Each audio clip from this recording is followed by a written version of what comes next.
What's up, everybody? Thank you once again for joining us on the Yokai Delinquents. And today we have a very special episode, as you could tell from that opening. This is our One Piece special. As always, I am Sean, Bearded Capitalitin. I am Jerry Robo Tengu Smith, and today we have a very special guest with us today. Mike, go ahead and introduce yourself. Hey guys, my name's Mike Delvecchio. I've been a fan of you guys since the early days on the SFG podcast. And I've been super excited ever since you guys started your own channel to listen to all the stuff that you guys talk about because your segments were always my favorites on that show. Well, thanks. Appreciate you that. guys, your guys' interests always lined up with mine with the anime and the manga and all that. So Right on. and the Toku with so. But yeah, it is a big honor to be on the show. Oh man, we're happy to have you here. It's like every time I get on Facebook, I see you're watching something new, and I'm like, oh yeah, I've watched all this. This is amazing. Yeah. You've been getting into a lot of obscure tokusatsu lately too. So that's awesome. Yeah, I went on a year-long pilgrimage to go to watch Kamen Rider, and I've been continuing with the Super Sentai and all that. So.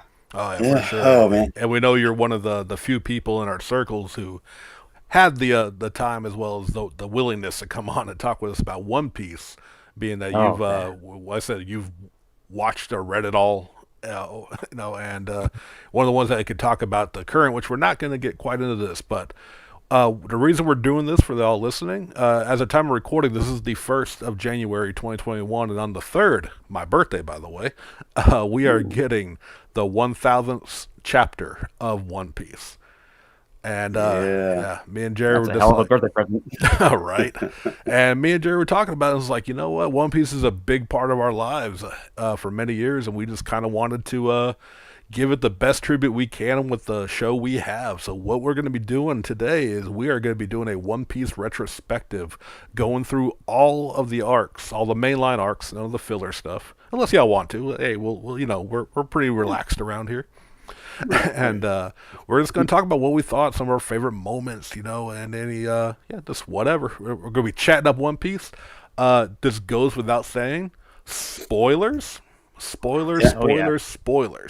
Because we are going to talk about them all, including the one that must not ever be spoiled. But yet One Piece fans love to fucking spoil all the time.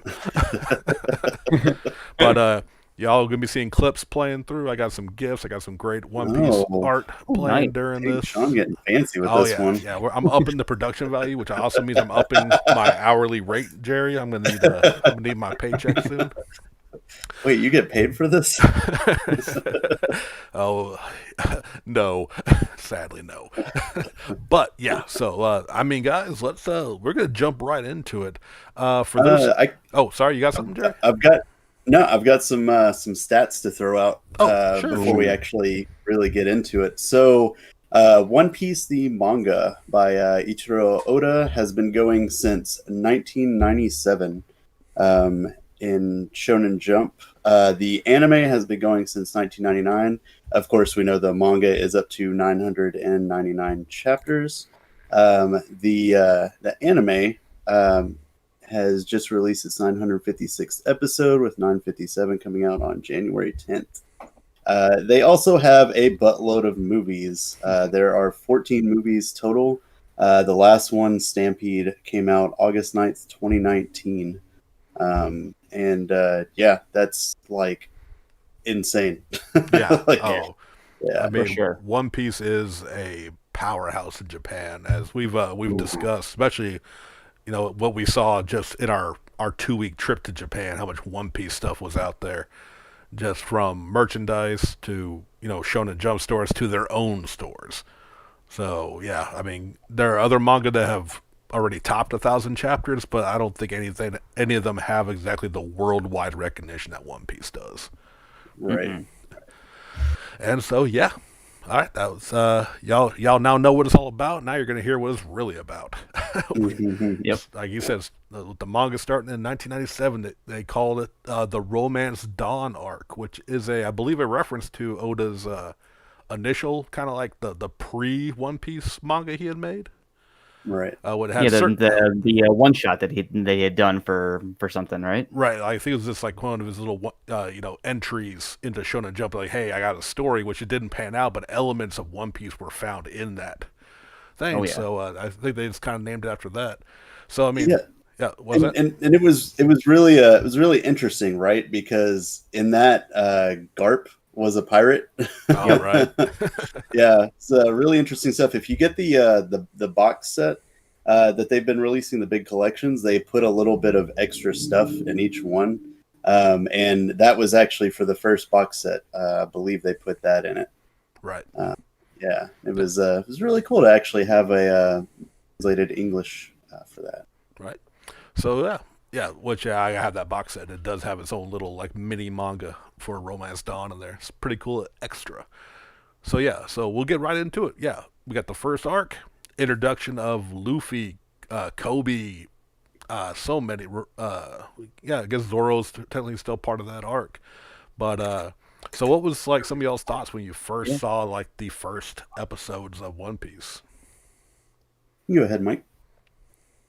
Well, actually, I started reading it way before I did the anime. Okay. So that first chapter is just it sets up so much that you know exactly who Luffy from the get go. Like he is who he is from his first introduction all the way up to now. Like he has not. Right. I mean, he's grown over the time, but like he is who he is. Yeah. And sorry. just loving how No, yeah, good. Oh no, I was gonna say yeah. Like Oda quickly like just showed us like Luffy like from busting out of that barrel on Alvida's ship.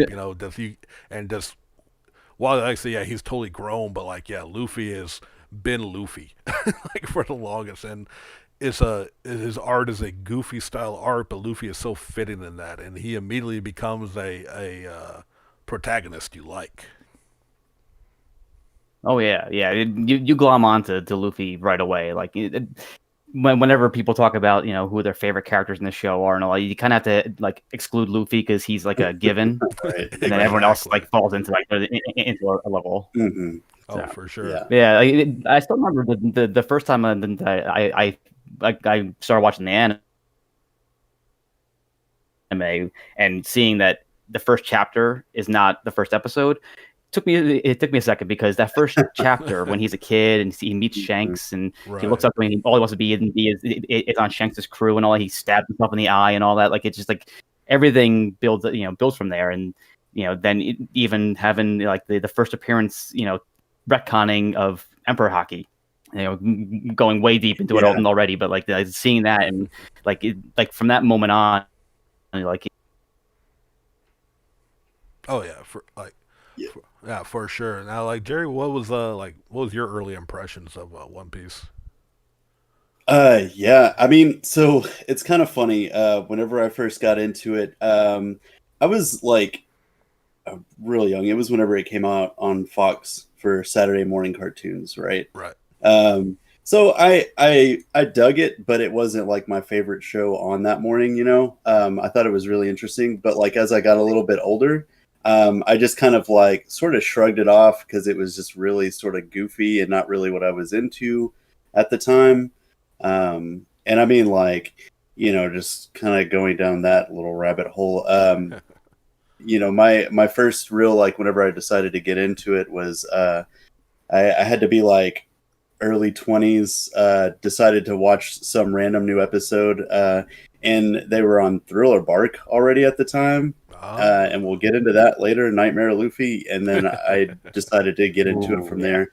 Yeah, and it's like really something interesting, about Luffy's character. And he's just like that lovable idiot that really just draws you in, Oh yeah, I really liked early on, like when he meets Kobe, and he's just a completely just under Alvida's thumb, getting bullied around, and he just straight up looked at Kobe like, I hate people like you. Like, Luffy is that blunt simpleness, but he's honest about himself, and that's you dig that. And even like I said in the start of this whole thing, like his first fight, quote unquote, because it wasn't much of one. It was him just wrecking Alvida's crew, and you see just the stretchiness of him, and just him just like no calling her like everyone's scared of this woman, and she's got she got her club, she's strong for this this side of the ocean, and she kind of rules in it, and he's just like she's ugly though, like why and which pissed her off, and just yeah, I think it was a really good introduction. And granted, like I don't think anybody who had if you just went into the show blind, it may be tough for you to have gotten hooked in immediately as far as like show, because like you said, the style's silly and it's a little offbeat, especially if your introduction to anime, like a lot of people here in the West, was like say Dragon Ball Z. It doesn't have that kind of bombastic start. But I think Luffy, though, if you're open to that kind of a silly hero who can also whoop some ass, like Luffy will draw you in immediately. Right. Yeah. Oh yeah, Luffy is absolutely the prototypical shonen hero. Like he is, built upon all these tropes and the voracious appetite. The kind of simpleton like kind of thing. Like, but when go time comes, he kicks ass. Yeah, gets serious with it and just pulls something wild out. Yeah, for sure. But one of my favorite things about the whole series is whenever you could tell things are getting serious is like the close up of the eye and the way that, because normally it's that single dot, and then when we get serious he has the dot with a little outline around it and all that. Like you can tell like he is like he's about to whoop someone. Oh yeah. He gets that. Luffy gets that look in him. And you want to talk about characters? They get that look. Shortly after they take care of Alvida, they end up meeting up in Shell's Town, where we get to meet Roronoa Zoro, the hardest name to ever pronounce in all the world without years of practice. Yep. The man who Oda decided wasn't good enough to just wield 2 swords. He gave this man 3. And yeah, his introduction, like I said, I was enjoying it, obviously, but like once Zoro kind of kicked in and we got into that arc of just dealing with him, Axe Hand Morgan, Helmepo, like that really kind of got his hooks into me, because Zoro's just fucking cool. Yeah. Didn't he have that dope ass like guitar riff the first time we ever saw him, and he was like locked up or whatever? Yeah, like it just kind of zoomed in on him. Yeah, just because like there was all that good build up. Like he's a monster, he's a pirate hunter, but he's just like a living demon, and he's just been crucified in this courtyard, starving to death, because he just wouldn't cooperate with Axe Hand Morgan. Yeah, but wasn't the whole deal is like there was like a little girl in a restaurant or something that like I don't know, made Helmepo mad or somebody in the Marines, and like. Yeah. Zoro ended up taking her punishment or something like that, and they were just basically tricking him and weren't gonna like comply or whatever. Yeah, they were just gonna execute him because I believe she like bumped into or spilled something on him in the restaurant, and Zoro took the punishment. And he was like, I believe it was like, if I can stay alive for 30 days without food, you'll forgive her or let me go or whatever, which they never had any intention of, which. Already early on showing a major theme of this series, that the fucking Marines are assholes. Yep. And then that's the one thing that another thing that makes it so great is it turns the idea on your head. Like when you're growing up, you think Navy and the military, that they're the good guys and these pirates are bad guys, and you find out that no, the pirates are the good guys and the Navy are really the assholes of the series. And they sort of turn that on its head even more, and they're like, they're good and bad guys for each side. Like they really constantly are like throwing it on you. Like it's kind of hard to decide who to root for like all the time in every like instance. I mean, you have your obvious cues and everything, but like there's just so many like really interesting and neat characters out there. Yeah, which I think is a sorry. I was going to say you're good. I was going to say like a reoccurring theme, I think, throughout this as they go to the different islands and just travel the world, is that your station doesn't dictate who you are. Like so you got Marines that are complete scum, but you have some that are trying to do good.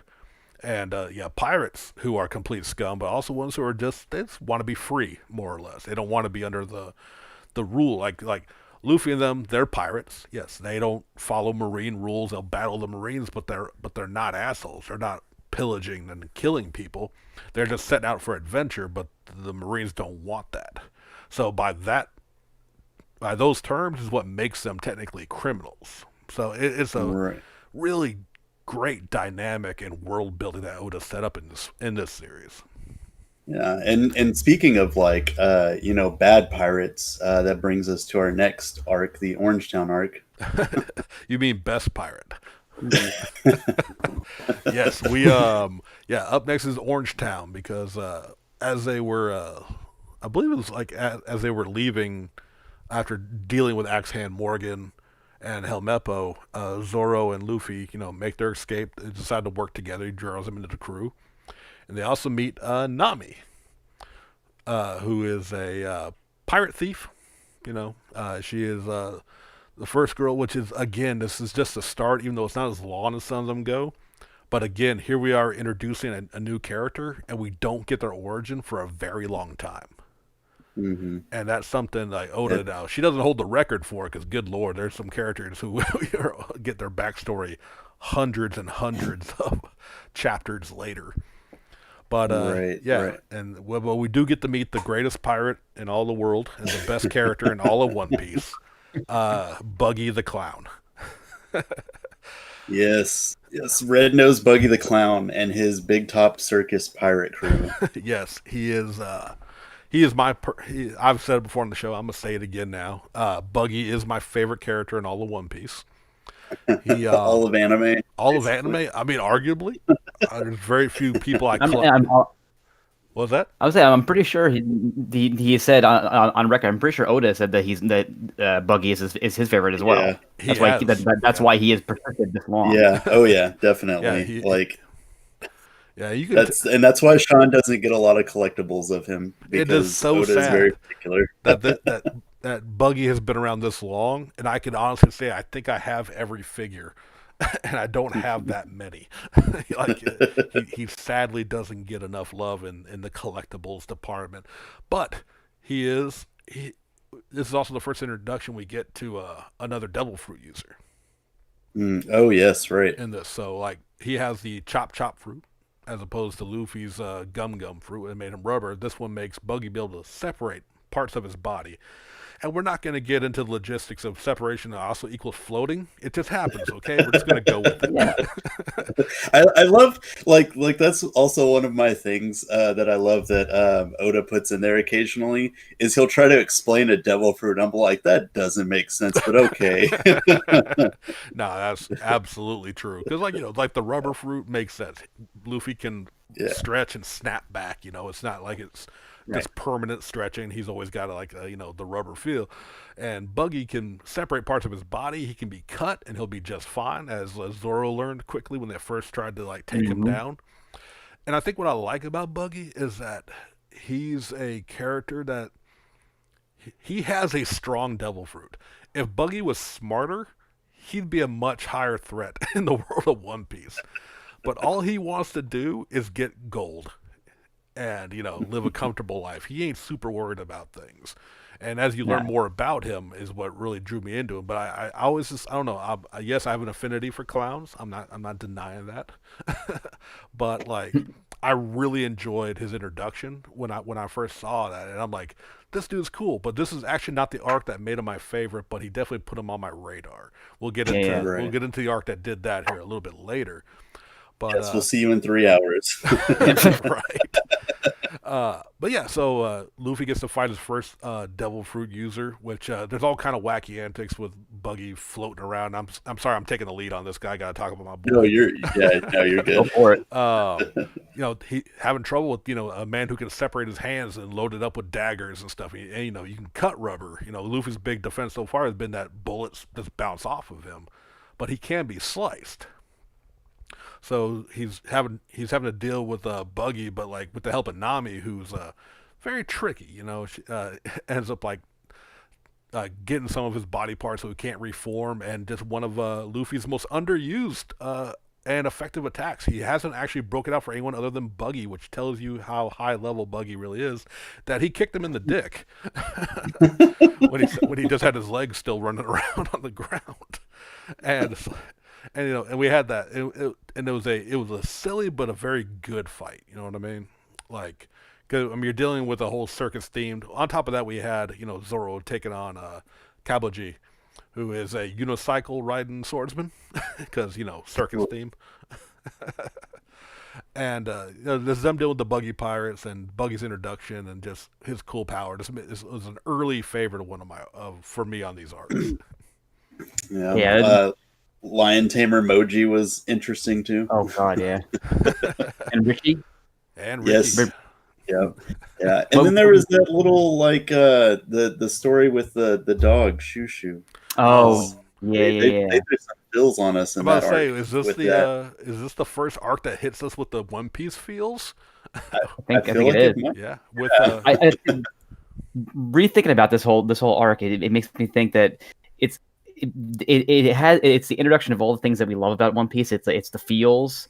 It's the interesting fights. Like the one thing that I love is that it's not like DBZ power levels. It's there. People are strong because of their tenacity or their ingenuity of how to use what could be perceived to be like a weak power or something like that. If you think about a fruit that lets you separate, you think them it's only so much, but the way that they fight is it is really cool. And then and then also the layering of we find out that Buggy has a connection to Shanks, who has a connection to Luffy. So Oda starts building on these levels to that become a staple of the series, which is amazing. Oh no, yeah, absolutely. He started layering it that early, and it's just really astounding how it worked out. I would be amazed to just see how his workspace really, because he's got to have one of those ridiculous ass corkboard pinups with cords going everywhere and connecting the dots together and stuff like that. Is there just a full room of just that shit going on in a room in his house? I would put money that all of that corkboards, wires, all that's there, but it's just in his head. He just has right. It. You know what I mean? 'Cause we've seen his messy ass workspace full of cigarette butts and ink stains from years of working on this. But I think he just has this amazing world already laid out. And what scares me is that he says he has another story ready for when this is over. That's wow. That's just crazy. He knows his insane. next story he's gonna do when One Piece ends. Quote unquote, because we don't believe it ever will. He's been saying it's going to end for years now, and he just never does. Right. Oh yeah. Thank God. We keep getting although the number of years has gotten smaller over the course of him not meeting those deadlines. But yeah. So they wrap it up with Buggy. Nami unofficially joins the crew. She's just pretty much forcing them hey, you owe me money, basically, because she's about getting cash. At this point, that's just all we really know about her, that she steals from pirates and she's got to get some money and she's willing to scam anybody for it. So that takes us to Syrup Village arc, where we meet everyone's favorite liar, Usopp. Actually, I think this is probably everyone's first. I don't know. How did y'all feel about Usopp? I know a lot of. I didn't mind him when he first joined in, but I know some of my friends that have just gotten into it or have been into it as well really didn't like Usopp at first. Yeah, I think for me at that age, I was man, this character is kind of annoying. I wasn't blown away by him. I was and it's kind of one of those cool dynamics too, because you're if every character was just some kind of badass or whatever, it wouldn't be as interesting as it is, right? Right. Yeah, I remember when I was reading it, he was the first time through. I didn't hate him, but I also he was not my favorite. He was kind of a mid level, I could take or leave him. And then it wasn't until I rewatched the anime from episode 1 all the way up through one of the later arcs that I really grew to love him. I think a lot of it also has to do with his voice actor. It was one of those. He's a guy that you fall in love with because of his heart and his. Despite his shortcomings of not being strong and not being but he's smart. He can figure things out. Like and then he just like has the heart to go through, and no matter what, will always try his best. Oh, for sure. Yeah. And I think it helped with me. Like I said, a lot of the people I've heard said they don't like Usopp, or they didn't like him at least at first, which is, like I said, fairly common.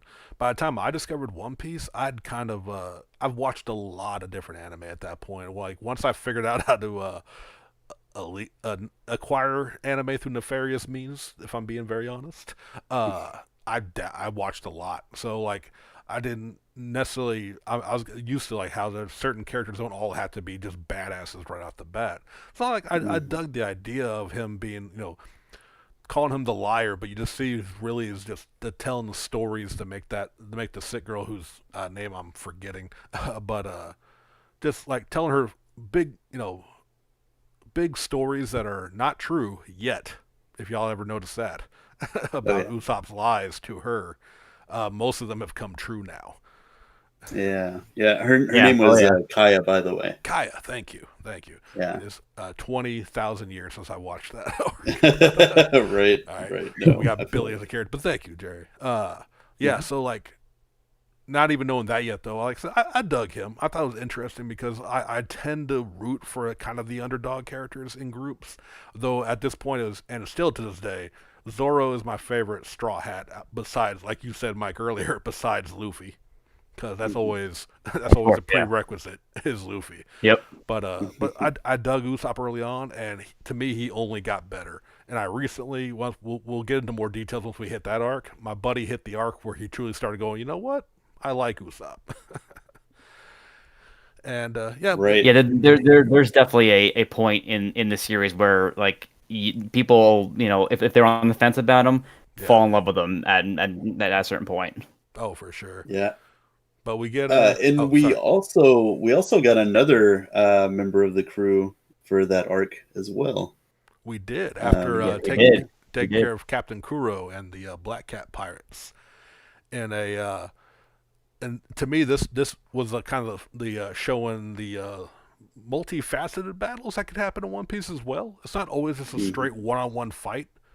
Like them having to like get into different positions and dealing with the henchmen who are legit threats to the crew, and how everyone like Luffy trying to find out where the fuck the right beach was. How they would get that kind of great build up until the final into him battling the big boss of an arc. Mhm. But yeah, after defeating Kuro, yeah, we Usopp officially joins as captain. He is captain of the crew in his mind, and they are given a present, the Going Merry, named after Kaya's butler Mary, for some reason. He does He have a has a ship ram, named after him. Yep. Deal with it. right? Ooh, but after that, we hit a very big arc, in my opinion.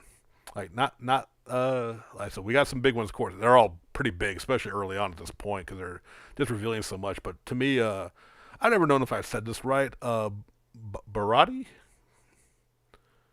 the Yeah, the that's rest how I say it. Barati. Okay, I wasn't Yeah. sure. Yeah. The Barati arc, where we get the floating restaurant Barati and its crew of pirates turned chefs, and we meet Sanji, the cook, who will not fight with his hands because you can't damage your hands. And he really has a fascination with lollipops, right? Someone started with the four kids version of this. I did. God. Yeah, with No, the epic rap opening. he is a hefty smoker. Yeah, and for those who may not know, in the original versions of this anime, when it came to America, heavy censorship from the guns to Sanji's cigarettes. Turned into a lollipop and guns being turned into all manner of ridiculous dumb shit, which didn't help it get its start early on here in the West. But this one, Not at all. No. but this arc, especially with Sanji's backstory that we have for now, uh, which again, this is chapters 42 through 68, where he introduced to Sanji, and we get some backstory. But we only just got his full backstory, like the arc previous to where we're at now in the current manga. and that's just fucking nuts. You know what I Yeah, It really is. yeah. 800 chapters later, you're gonna know way more about this character than you do now. Yeah, but like this is also the one where to me it showed. Now, granted, like I said, Zorro kind of starving himself for a month on a crucifix. It's pretty serious, you know. Hmm. But I think the whole thing with Sanji and the head chef of the crew. Lord, I'm going blank on names now. Zeph. Zeph. There you go. Yeah, Iron Leg Zeph. Their backstory of them stranded on an island with no food, well, little food, you know, and just but like them being there so long and showing a young, this is like a kid age Sanji, like you know, young kid just literally starving to death, you know, waiting to be rescued. And now where it varied from the anime and the manga was like in the manga, you know, Zeph survived by eating. He ate his leg, did he not? He did, yeah. Yeah, making sure I remembered Hmm. that right. I Yeah, suddenly yeah. had doubts. But in the anime, they showed him rescuing Sanji and a chain catching his leg and just him basically ripping his own leg off to save Sanji. But like you know, the little censorship that does happen, but it just shows like Oda's not afraid to put a young kid like Sanji. Like I said, Sanji's 16 or 17 when they meet him, and this flashback goes back to like 10 or younger. Right, right. Yeah, and I think most of the times when we get flashbacks of them as kids, they're somewhere around like 7 or 8. Because I think that Yeah, was like Luffy's first like youngest appearance was he was like around 7 or so. right. Yeah. Which also that whole flashback with Luffy, which we honestly we mentioned but didn't really touch on, the showing Shanks and the red hair pirates was just also Hmm. just one to nod on that was an amazing piece of like you know just kind of getting you into the feel of One Piece. I think. Hmm. But with this, we get Sanji, and they run into the Krieg pirates with their leader Don Hmm. Krieg, known for all of his weaponry, which shows again how even after fighting a someone with devil fruit like Buggy, that they still had the next villain didn't have a devil fruit, so it didn't set the standard of like everyone who's a threat has to have a devil fruit. Right, right. You Right, know, yeah. it just showed like through again, like you said, my creativity and their techniques they can use. They're all threats for their for their respected era of when they are in the show. And Krieg with his poison, his armor, and his spear was like it was a damn good fight. And I Hmm. Yeah, plus it incorporated the big weakness that outside of blades that Luffy has, because he has the devil fruit. Uh, they said in the series that anyone who eats one becomes an anchor, meaning that when yeah they hit the water, they sink to the bottom. They can't swim. They basically die, yeah they're and which is crazy for a show, a series about pirates being on the ocean. That this ultimate power is also an ultimate weakness, and so Don Krieg's fight, they're fighting, and all of a sudden he's on one area, and Luffy has to get around, you know, on the mast and all that, and like avoid all the water. yeah. Oh yeah, and that's I think that added stakes to this fight as well. You know that really showed that. But then also during all this, a ship gets cut in half just casually, and we're introduced to Dracul Mihawk, a man on a small raft with a giant cross-shaped sword, who proceeds And to yeah. Go ahead.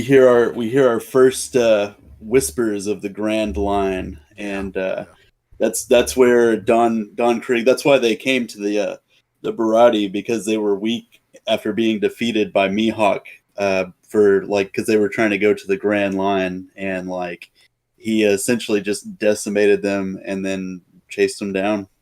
yeah.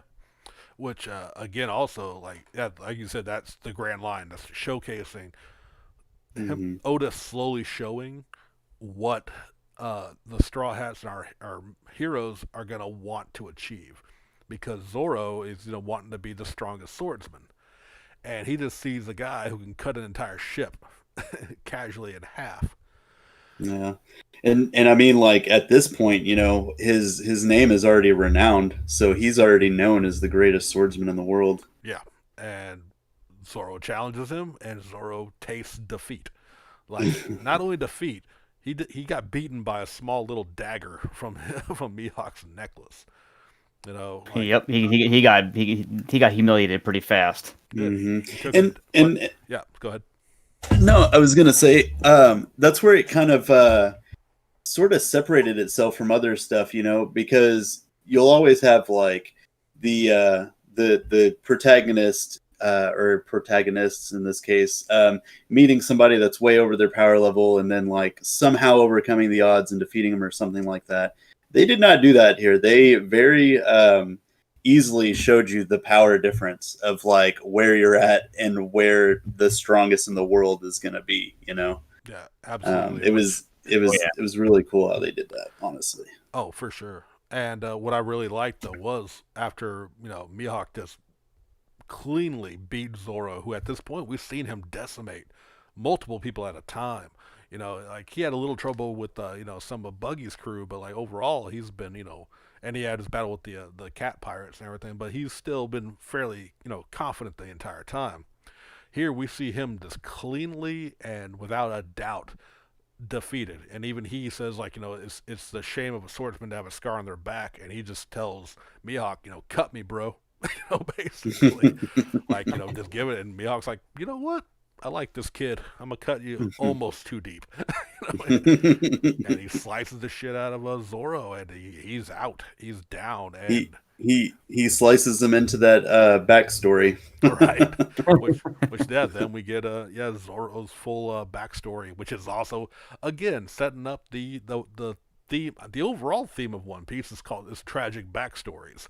Which, Oh like yeah. every fucking character in this, every minor character in this world has a sad story, and it's amazing every time. But to me, this really also solidified how much I love Zoro now. Was like that declaration of I'll never lose again. His promise to Luffy. That's again, it's just stuff like in a shonen manga anime. That you typically don't get shows that hit on the feels as much as this show does, and do it as well. I think. Especially as early on as they did. Like Yeah. really, really hit you early on. And it's kind of interesting that we got two like really tragic backstories in this arc for Zoro and Sanji. Right. Yeah. Ironically, the two people that absolutely just bicker more than anyone else on the Straw Hat crew. Mm-hmm. Yeah. Because Oh yeah. Sanji, Like brothers. oh right, oh no, for sure, and that's also what's cool as they're building this crew is really building a family. Oh Luffy yeah. Luffy doesn't want underlings; he wants a family because he looked at how Shanks treated his crew. Like they're all laughing together and celebrating, eating together. He's not the leader; he's the captain. In a sense that makes sense of a difference with him. But yeah, I mean, this is a big one, like you said, previewing the Grand Line, the one of the seven warlords of the sea, as well as just that massive power difference that they're going to have to get to if they want to, Oh yeah. Big continue time. on their journey to find the One Piece. And actually, they actually introduce two warlords in this, one in person and one by name that we don't see for like hundreds of chapters. This is the first instance of Jinbei. Oh, did they? I Ah. didn't remember them mentioning him. Yeah, because this is where those characters was it Johnny and Yasok when they're taking them to Arlong's area. They're talking about Jinbei, and Oh, like okay. he's he was only mentioned by name, and then for hundreds of chapters we don't see him ever, and then all of a sudden we see him, and then that's when it's like a big like, oh boy, like he's finally here. Right. And I love it whenever he puts in like, oh, this is the Shichibukai or the Warlords of the Sea or whatever, and they want to give you something but not, the whole farm. So they give you these silhouettes that, Oh yeah, yeah. Oh these- yeah. they're stand-ins for what these characters are going to be, and it was just it was pretty interesting because it's like, oh man, all these silhouettes look really boring and stuff, and now what we have is just amazing. It's Oh, from yeah. that Yeah, which if I'm so good. Yeah. yeah, if I'm not mistaken, like the silhouettes in the manga were a little bit different than in the anime.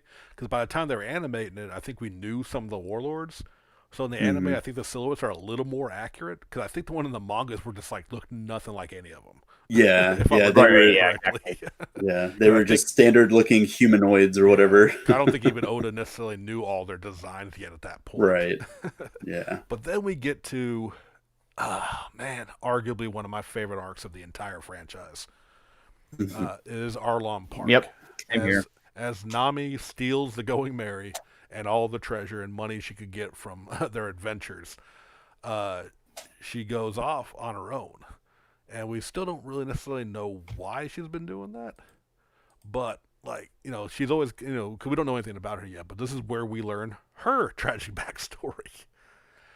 And my God, talk about a tragic backstory. From being an orphan to, you know, just kind of barely scraping by as a child who just doesn't understand the struggle of a single mom style parent, Hmm. to Arlong and them just destroying her life, more or less, with the Marines.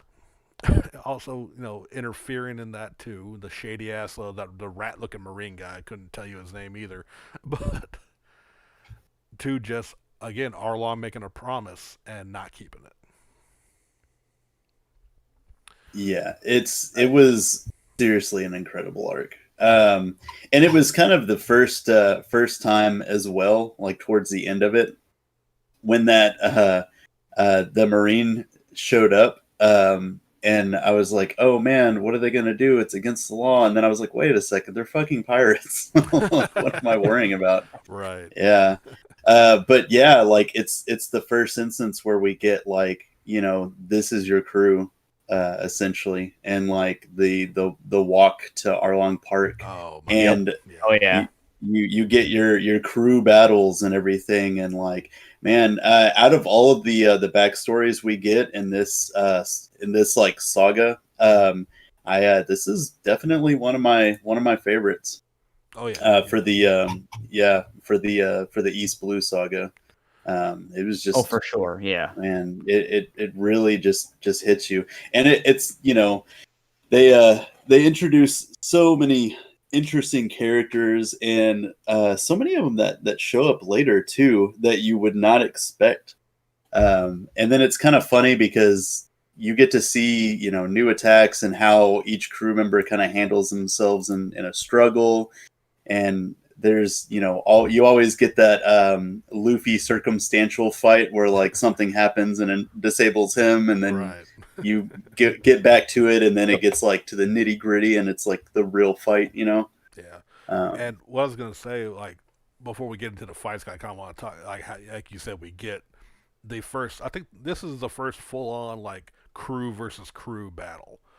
You know, Yeah, where each guy gets their own fight against someone else individually for the most part. which just leads until, again, I'm getting goosebumps just thinking about it again because I never get tired of, you know, we see Nami being a confident person who can take care of herself. You found out her tragic backstory and all the sacrifices she has made and having to depend only on herself, trying to save this village that just thinks she betrayed them. You know, it's just, and you can tell all this comes to a head, and she just turns teary-eyed.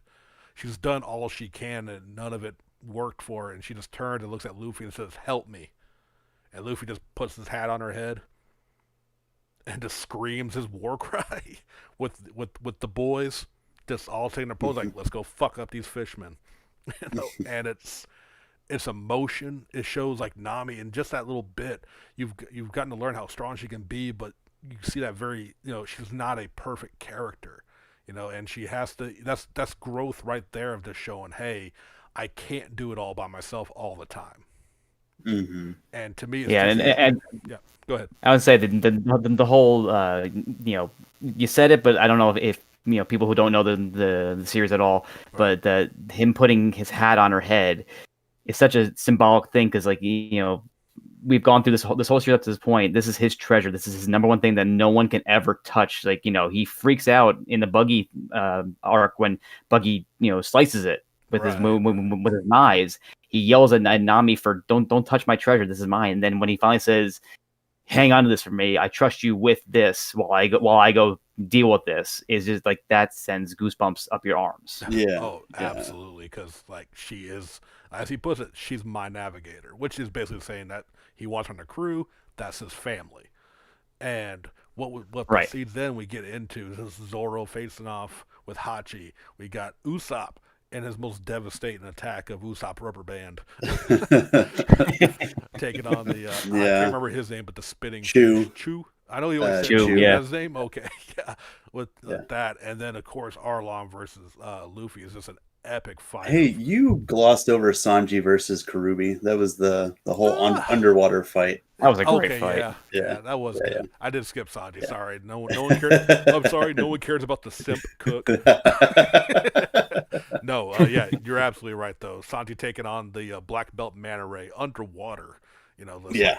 Showing that at this point Sanji is just he got the strong legs, and he can kick the shit out of people, but underwater, which again is like low key showing their own training and their own fights, how each of the characters grow with every battle.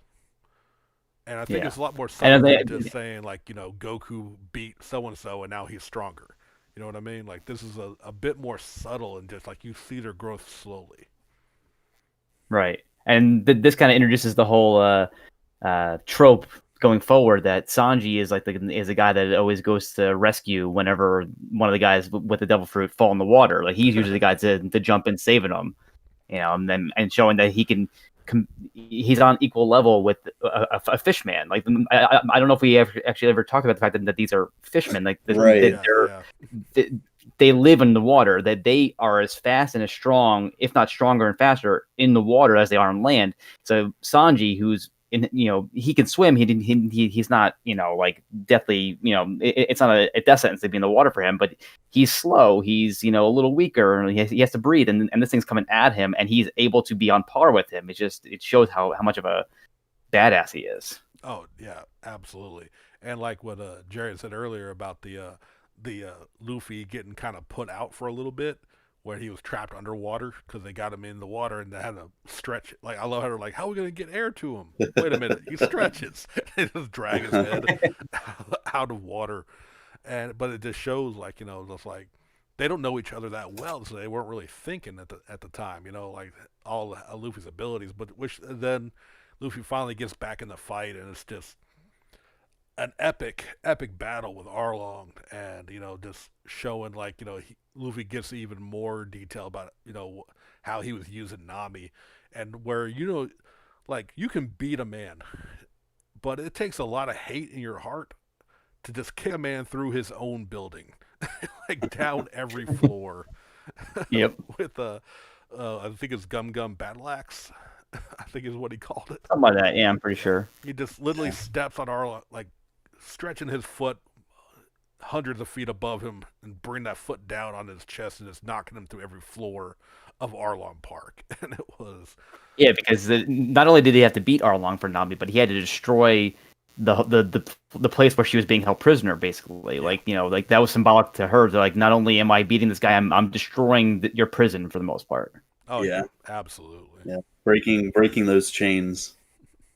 Because it's really turns into one of those things of like a lot of people and stuff that they encounter. It's like they're in this kind of situation, and they're just like I could never go against this thing and or fight this, and then you have these like fearless pirates that come in and just go against the odds and prove the impossible possible, and it just really becomes like this kind of ongoing theme with them and their journey throughout the series. Oh yeah, absolutely. And like I said, this one is just one of my favorites. The emotional beginning to the Battle of Nami asking for help still gets me every time. As well as just like I said, good battles between you see Sanji really be able to cut loose in this battle, seeing what he's really made of. Zoro doing his thing too, as well as Usopp really getting his first like true one-on-one fight and battling through his own cowardice, where he knows like his goal is to become a brave man of the sea, but he knows he ain't the bravest man out there. But by God, you push him in that corner, he's gonna do what he can. And just I think it's still my wife's favorite battle of the entire what she saw of the series was this. All you hear it off camera. It says Usopp hammer, Usopp. He just beating the Yeah, fisherman yeah, with the the hammer, power, and then he breaks out Usopp the rubber raw band. energy of Usopp Hammer. This hammer, rubber band, hammer, hammer. Because and it shows like Usopp, which remember he psyched him out earlier with the rubber band because he acted like it was gonna be some huge attack, and Chu like blocked it. I thought it was gonna be something major. It even shows Usopp's cleverness in battle, where what he lacks in strength, he makes up in tactics in a sense, even if they are kind of cowardly tactics. Yeah, I mean, and whenever you're living in a world with people that could slice metal in half and just incinerate things with their body, like their devil fruit abilities, you have to be pretty tactical whenever you're a normal dude. Yeah, which like I said, it's a great growth you see in that, like Zoro, Sanji, and Usopp, who can hold their own with Luffy, who don't have devil powers.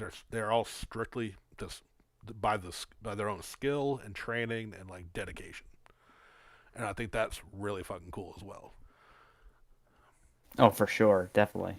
But after they go there, they go to Logtown, which this whole like search for the One Piece, which is what I got the title, was from the last Pirate King, the one who got to the One Piece, Gold Roger, was executed in Logtown, and so they make a pit stop to kind of see where he was executed, and I think they also wanted to kind of get supplies and whatnot. But like, of course, Luffy's got to get into some shit,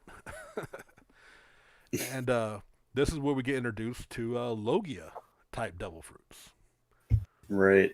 Yeah, and I think I don't remember if they really mentioned it when he fought Buggy because they were the same types, but when they got to Logtown and we saw that one, didn't they start kind of like categorizing them? Yeah, it was here they really showed the different types, because while Buggy definitely is a Logia type because of his the way his body works, I don't think he's generally considered like one. They usually don't categorize him as that. I think I could be wrong. Well, he's Buggy's a Paramecia type. Oh no, yeah, you're right. Yeah, because him and Luffy both have like those strange like body types, and then Logia types are like elements and stuff like that. Yeah, the Logia become the element that what the fruit is, whereas the Paramecia are their body kind of turns like has the attributes of whatever it is. So like Luffy's body is rubbery, but he's not rubber, I guess, in a weird sense. And Buggy is just Buggy. Like, Yep. Separation shouldn't mean floating, but it does. But here we get introduced to a Marine called Smoker, who is Logia type. Like, as y'all says, kind of their body is that element or whatever thing. His is smoke, and he's so. Go ahead. Question about this: do you think he was born as Smoker? Do you think his name, whenever he was born, do you think his parents were like, yeah, let's just name him Smoker? Or do you think it's like, I guess probably a nickname that he picked up later on? Like, I'm a guess that it's a nickname from later on, unless I'm thinking nickname. Unless when he was born, his parents put both those cigars into his mouth, which in this world completely feasible. Very much so. But he is, we get him and his assistant Tashigi, who is another one of my favorite characters, and I actually am a big fan of Smoker as well. Just because he's that asshole Marine but he's doing good. Like, he doesn't put up with the bullshit corruption of the Marines. He ain't really doing anything against it either, but he's more just interested in upholding justice. Yeah, he's the kind of head down, do his thing. He has a certain sense of justice that he's gonna go about no matter what, good or bad, against his superiors. Right. And like so, we get you get the kind of Luffy causing some trouble in town, just trying to get to the execution platform, but we also get a really cool side thing with Zoro, because he's needing some new swords, and after Nami basically conning him out of all of his money and owing her a bunch, he goes to a sword shop and ends up with not one but two legendary swords. Yeah, the scene where he picks out the one sword that he still has, that demonic sword, where the shopkeep tells him, like, it has a curse and all that, and so he takes it, he throws it in the air, holds his arm out, and basically offers it in his arm for this sword, and then it just barely misses in his arm. It's still one of the coolest things that Zoro has ever done. Right. Yeah. Just the sword chooses the swordsman, right? Right. Yeah, and he said Basically, it was in basically a bargain basket, a barrel full of swords, and he was like, "No, that one's cursed. You're not going to want that." And he says the same, and just the shopkeeper's so impressed as seeing as he puts a true swordsman for the first time in a long time, brings him another legendary katana. To which Tashigi, also about Smoker's assistant, is she's a fangirl of these legendary swords, and she kind of is our introduction into the fact that there are legendary swords throughout this world, who are just like basically superior craftsmanship and different levels of those as well, including Mihawk's giant sword earlier is one of those. But then, yeah, they did an awesome job at just really like sort of characterizing these swords and like making the details on them like very interesting and all very unique, while still like keeping them as just katana bases. right. It's really liked how they did all of that. But the really cool part about this art too, though, is we get a return. We get a return of Alvida, who now has a devil fruit.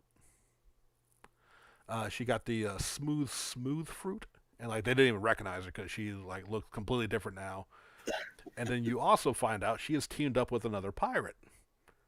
Oh God. The returning Buggy, who's back from his adventures. Which in the anime we got a little, like, call him filler if you want, but technically canon of him having like a little. Oh no, it's definitely canon, because I was gonna say, if you're reading the manga, right, it kind of comes as a surprise. But if you're reading the chapter previews or the introduction to each chapter, there's a little.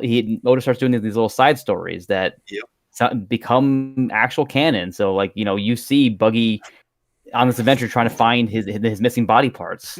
Yeah, I think that one it was called like Little Buggy's Big Adventure or something like that. Yeah, was the little story that they did. And like the cover stories honestly like kind of become a little prophetic, because they people started really analyzing those after a certain point, and they're like, who the fuck is this? We don't know anything about this character. We thought all of these were jokes and about Usopp playing with seals or something like that, like Exactly, they would do the team up with the character and an animal or something. But it was that was a really cool part of it. And correct me if I'm wrong, did they do the Kobe and Helmeppo thing through a cover story as well? I believe so. They did, yeah. That was definitely a cover story one too. Yeah, I couldn't remember on that one. I just remember, it actually being a little filler thing through the anime. Yep. So that's pretty awesome too. Oh, for sure. And then the last thing they kind of do with this, besides getting a little history with, this is where Gold Roger was executed, the start of the new era of pirates, is that right when Buggy and them are and Smoker and all of them are just like trying to kill Luffy, a storm arises, and we get to see a character seemingly causing the storm. I don't think that's ever been confirmed yet, because we still don't know anything about this. I don't think character. it has, no. But he'll later be introduced as Dragon, Monkey D. Dragon. And all we see is he's just a man in a cloak with a tattoo across his face. But like again, this is let's see, chapters 96 through 100. Introduction of this character who's a big player in the later stories now, and he's already been introduced with no explanation. And and it's that kind of like forethought that makes this just absolutely amazing. Just like them putting them in there and then not saying anything for like 200 chapters about like what that was even about. Yeah. Another thing that was kind of interesting about that, and another thing that we were introduced to, was actually Sea Stone, because Smoker's weapon that he had was made out of it. Yeah. So it's basically one of those items that and it's interesting because Smoker is this devil fruit user. So you would think if anything like I mean, I guess he's just really careful not to touch it at all. But he also, I think, wears gloves and stuff, so Yeah. it Well, kind of works out. I believe it's just the tip of the blade of the Oh yeah, no, that actually, yeah, I'm pretty sure that's what it because I was. can't. Because he like basically touches Luffy with it, and it has the same effects as the sea has on devil fruit users, Yeah, because the weapon where itself it'll is. make it weak.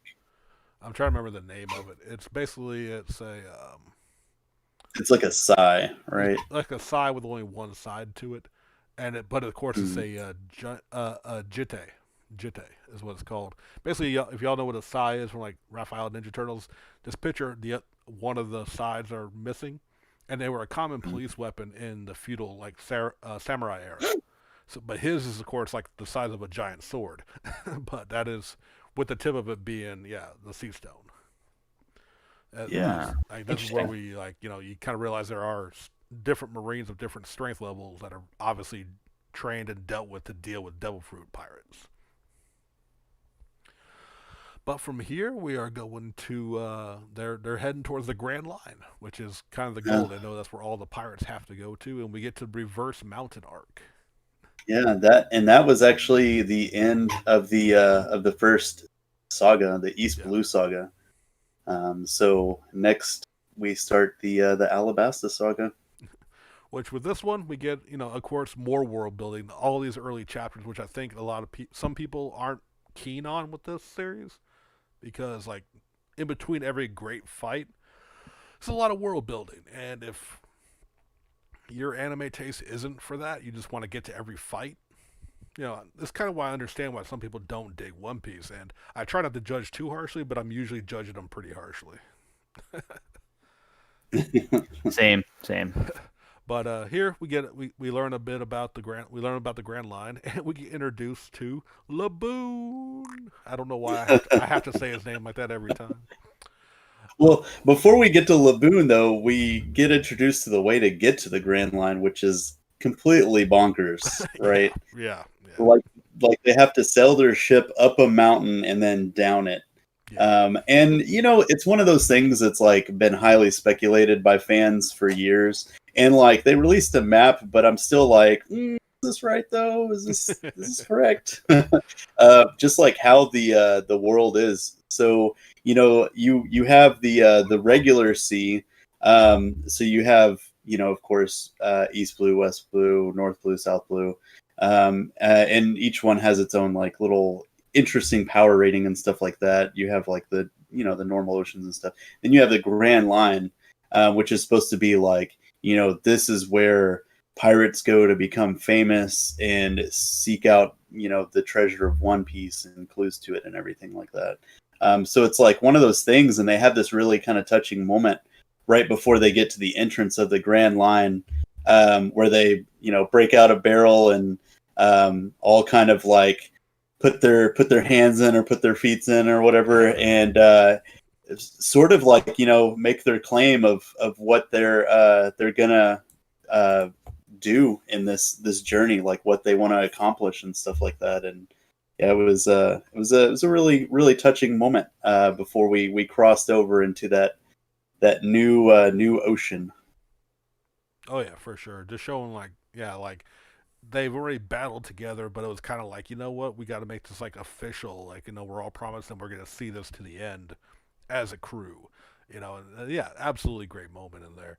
And then we get another tragic backstory of Laboon, the whale left behind by a crew that couldn't take him with him. And he's just been ramming his face into the side of the mountain trying to get there. And what that connects to is so much later as well. You know what I mean? Again, Mhm. Oda planting these seeds, and we also hear about Laugh Tale, or Right. and which that comes into that's of course the end game right there. But we even hear about it there, the final island. Like just mentions of it. And Yeah, this is if I'm not mistaken, I could be way off base here, No, never mind. I think the cover story pops up later. But just to bring it up because I probably won't even remember when it popped up. Right. Like way later on, probably in the 400s or so, we get a cover story that nobody has fucking figured out, and it's essentially so the old man that we meet here, that's like like the lighthouse keeper or whatever. Yeah. It's was it Crocus? Was that his Crocus, name? yep. Yeah.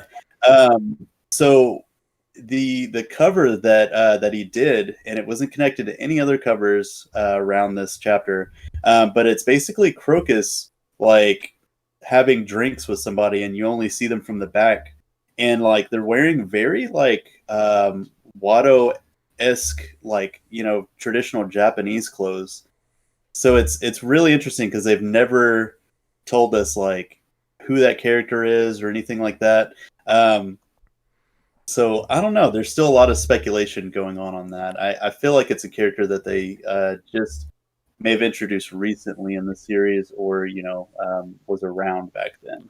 Yeah, that's one of those ones that they think he's holding out to like introduce later on, and then they go, and everyone goes, "Oh my god!" It's been 1,000 chapters later, and all of a sudden this is coming back. Yeah, and it really set him up because he actually, and I don't think we find it out till a little bit later, but he sailed with Roger's crew as well, right? Crocus did. Yeah, he did. Wasn't he their ship's doctor for Yep. the later journey? Yeah. Which So it's just like, which, knowing what we know now from Wano, there's all kind of theories. But we'll if we can circle back to it, if we can remember to, I'll bring up Right. my fan theory of who that might be. But we'll get to that.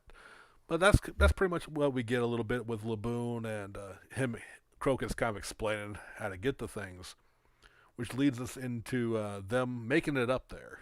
They get up to the Grand Line, and we get to Whiskey Peak arc, where we are introduced to several characters.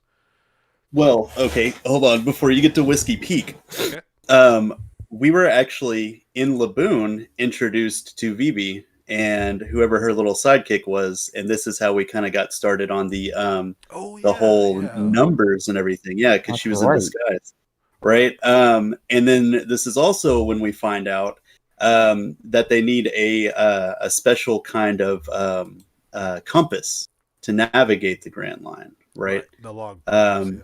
Yeah, and essentially, it points to an island, and if I'm not mistaken, the way that this one works, don't you have to be on it for so long or something like that, and then it like accumulate or acclimates, and then points you to the next island in the series? Yeah, and I think each island is different in the amount of time that you need to spend there. So like it needs to like gather up the magnetic energy from the next island or all that, because otherwise the Grand Line is in like you can't get through it because the weather's so different, and so like you can get lost in like a day out at sea. Right, and I think even in their first little voyage in between that first area and Whiskey Peak, like they just get hit with like blizzards and all kinds of stuff, and they're like, "What the hell is wrong with this ocean?" Nami knowing like reading weather and sea charts and whatnot. Yeah, she's able to pull like, this shit is not normal. We're about to have a storm in 3 seconds. Kind of giving them up, and you're seeing also not only how much she helps the ship just to travel as well with being their navigator. But yeah, I forgot that we did actually see Miss Wednesday, as Vivi is known as, and her partner Mr. Nine, which is part of a whole other group we're going to get to here shortly. But they are also in at the Whiskey Peak arc, which is a whole town of shitheads. Like to me, other than kind of introducing Vivi and Karu, her not a chocobo but a duck, and of course the introduction to like, oh crap, what are they called? What's the group called? Baroque Works. Yeah, Baroque Works. Yeah. I mean, to me, the most standout part of this short arc here was just showing how simple Luffy can be. After the Whiskey Peak, after the town people just welcome them with open arms and party them down and get them all fed and liquored up. And once Zoro finds out what's really going on and he's trying to stop them, Luffy just sees Zoro fight with people that fed and that fed him. And he's like, "The fuck are you doing, bro?" And him and Zoro have a little fight. Like just Luffy's kind of bullheadedness, you know what I mean? Because he's like has no idea, but he's not hearing him either. And it's like you get that brief little squabble between crews sometimes. And Yeah. it was also really cool. And we find out like because of everyone that was drinking, the alcohol and stuff that they gave them, the biggest tolerances are apparently Nami and Zoro, Right. Nami is which drinking. actually comes in like a little later. Um, But which one of is interesting. the cool little details about Whiskey Peak is how like they have like fields. They call them like fields of cactus looking thing. Like they're like you see the cactus needles all throughout their hills until Zoro discovers they're actually graves of all the pirates. This whole fucking town to just eliminate, and Right. take their shit basically. But yeah, it's a like I said to me it's like other than introducing Vivi who will eventually play a much bigger part. Not too much to this arc, but it's still a No. even. What was that, Mike? I would say the other big thing that comes out of this is where Zoro gets his grand line, like his reputation. He beats the 100 pirates and Oh gains yeah. his reputation. Like Oh, he's in East Blue, he's the pirate hunter, but like once he hits the grand line, he is like the pirate killer, or he has this reputation going forward. oh, okay, Right. right. Oh, and you know what? Speaking of reputations, we didn't even mention it, but it was posted that Luffy was set up with a bounty. The Marine set a bounty on his head after Oh yeah. everything that happened there. Yeah, I guess it was after Lowtown, wasn't it? Yeah, and his first bounty was set to 30 million. So he was a somewhat renowned pirate after that. Yeah, because what was it like a Zoro? I think only Zoro and Luffy uh, got wanted posters, but Usopp demanded that he had one too because he was in the background of Luffy's. Oh yeah, yeah. Oh yeah, I love that. Which is funny going back to it, and it's one of those interesting things that they threw in there because he's like their I don't even know like their he wasn't their shipwright sniper, He's their sniper, but and he is like also kind of acting like a shipwright at this yeah, point. so Yeah, like he was very handy. yeah, and then like later on you see fucking Law's wanted poster, and Beppo's like almost in the same like portion or whatever that Usopp is on Luffy's. It's just pretty great. They're like Oh, little oh right yeah, hand yeah. person or whatever. Just a nice little like send back to that, which was great. Yeah. Well, But after yeah, I think at that point, essentially, Vivi just enlists in their help because they get attacked by two other members of Baroque Works, who are a bit more terrifying, but also kind of, I don't know, just strange. Is it Mr. 8 and Miss Wednesday or Miss Monday? I believe so. Unfortunately, Oh no, no, those were the people that were with Vivi, um, Mr. Five and Miss Valentine. right? That was the team up. The guy with the explosive boogers, Yeah, gross. yeah. Uh, and then Miss Valentine had the kilo fruit. She could change her like weight and density and stuff like that, which it's another one of those powers. It's like, man, if you like really like went in on this ability, you could like really fuck some stuff up for sure. Oh, no Uh, doubt. And Yeah, Mr. Five is basically Oda saying, do you remember Gambit from the X Men? What happened? What would happen if he ran out of playing cards? What else would you use? I don't know, boogers. but I mean, it oh worked. man, It was effective. yeah, yeah. That was so odd, but it was like that's so Oda. It's just the way you can say like that's really weird. Like that's One Piece, 100%. But then we get into the little garden arc, which is well, we get to meet I that love this arc. that there are Yeah. giants in the world. Yeah, and it was our first introduction. So like we've been introduced to fishmen and now giants. So what else could be out there possibly?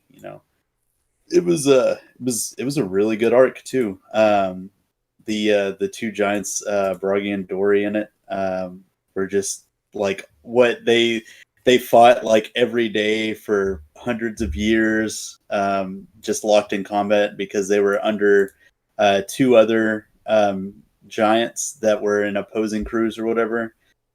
Because of the fight that they got into about their which catch that they had was bigger, right?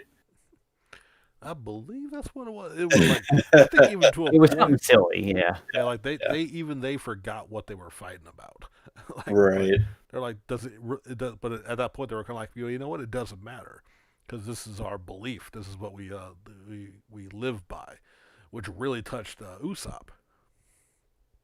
Oh yeah, I was just gonna say, this is where he kind of gets the idea like to be the greatest warrior in the sea. You got to go where the giants live. And that's when they introduce us to Elbaf, where the giants are supposed to come from, which I don't think I even thought about until Sean mentioned it at one point. But it's Fable spelled backwards, which it's so obvious Oh, now. Yeah, like Yeah. I was today years old.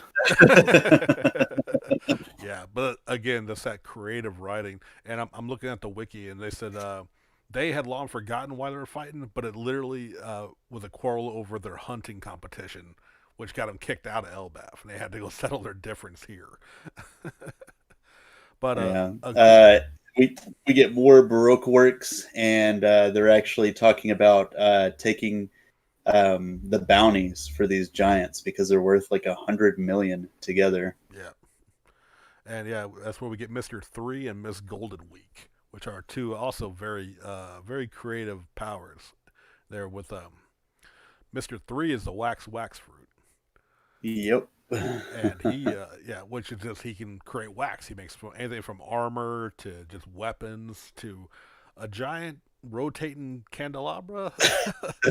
He traps them in, and Zoro just being a man of just realism, and like he knew they were stuck. The wax is so strong he couldn't cut it, so he's like, well. We're being slowly turned into wax statues, so I'm going to strike a cool pose. Mm. And It's such a great Zoro moment. right. Wasn't that after he decided that he couldn't cut through his arm, his legs to get out of there? Oh, right. Yeah. Yep. I'm going to cut my legs off to escape first. But yeah, since that didn't work, I might as well make a cool statue. And Miss Golden Week, she had her paint powers that like the different colors could affect people. Just like, again, just very creative abilities throughout this whole series, really.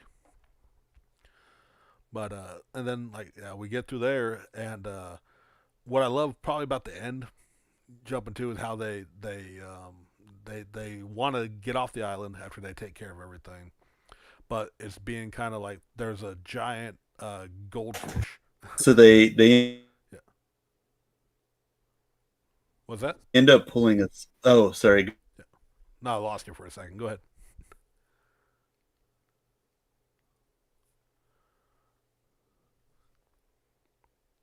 Hello. We are having some technical difficulties. Let's see if we can fix this. Sorry about that, y'all. Y'all just stay tuned. To Drum Island to look for the world's greatest doctors or anything. Sean, you there? I'm back now. There Sorry, he we is. lost you for a little bit. I got it going again. Sorry about that. Okay. No, you're fine. We were just explaining about Nami getting bit and then going to Drum Island to look for a doctor. Right.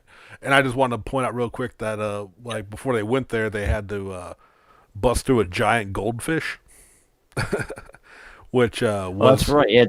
Yeah. yeah, which tied back to Usopp's one of the lies he told Kai, well, on his island was that he once found a giant goldfish out in the sea that he thought he found land, but it was just one of his poops, That again, we got tied back though. He did encounter a giant goldfish.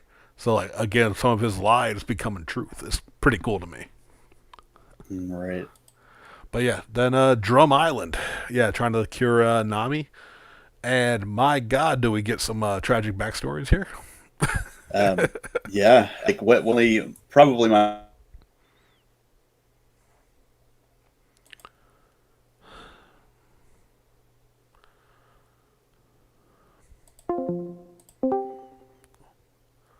like a very winter sort of atmosphere, and you soon find out like not everything on this island is really how it seems.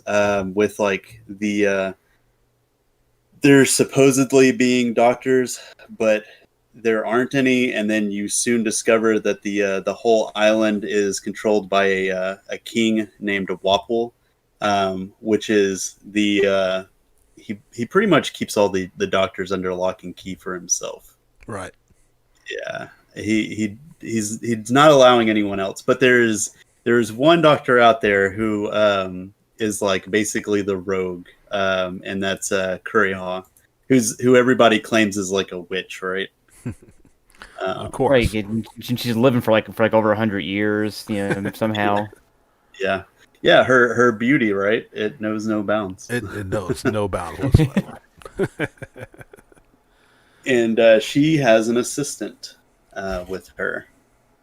And it's one of those things where like they go in and they're like telling the legends or whatever of this doctor, and it's just this real struggle with Luffy, with Nami strapped to his back and everything, and they're like climbing out this cliff face that's just straight vertical and everything, and when they finally get to the top, and they get to Kuriha and everything, and you meet this like little character that's the assistant, and it's Tony Chopper. Oh yes. Is a fucking reindeer. Which is also oh, sorry. Go ahead, Mike. I would say Chopper is the introduction to the third type of devil fruit, which is the Zoan type. It's the all ones based on animals.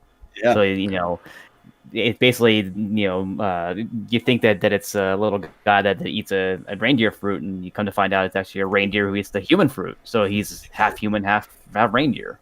Right. Like I still want to know what would have happened if a human would have ate that fruit. Like, well, that's the Sengoku, the old fleet admiral. He his fruit, spoilers, is the human fruit model Buddha or something like that. Right, yeah. Yeah, but I think if anyone had eaten Chopper's specific fruit, you'd who's just a normal human, you just lose your ability to swim. You really just lost out on that one, unfortunately. But I was gonna say what I do love is just the low key of Rudolph, the red-nosed reindeer storyline for Chopper's background, because as a reindeer, he has a blue nose in all forms, but he was ostracized by his own herd because he had a blue nose, and it was just like, you're making me fucking cry, bro. Like, and then him getting the human fruit, you're like, well, I can make myself into a man as best as he can. And then the humans looks at me, but he looks like a giant reindeer man. And they're like, it's a fucking monster. And they don't let him in there either. It's a giant Yeti man. Yeah, and it's like, oh my God. Oda is just like this masterfully writing these like characters you instantly, like through their own struggles, you just instantly kind of respect and love, and like you just can't hate them. Yeah, and like talk about sad backstories. Like Chopper is definitely top tier. Like sad, and I mean not just because of what happened with him and his group of deer that he was with at one point.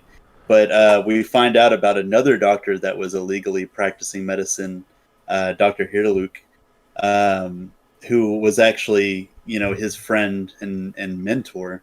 Yeah. But he was kind of what they would call a quack doctor, you know, like not super great at it, but he wanted to help people, and I think his whole mission in life was to, cure everyone, cure all the sick people, uh, and it kind of sort of became Chopper's journey because it was it what they had some kind of medicine that Chopper ended up making because he got sick, Yeah.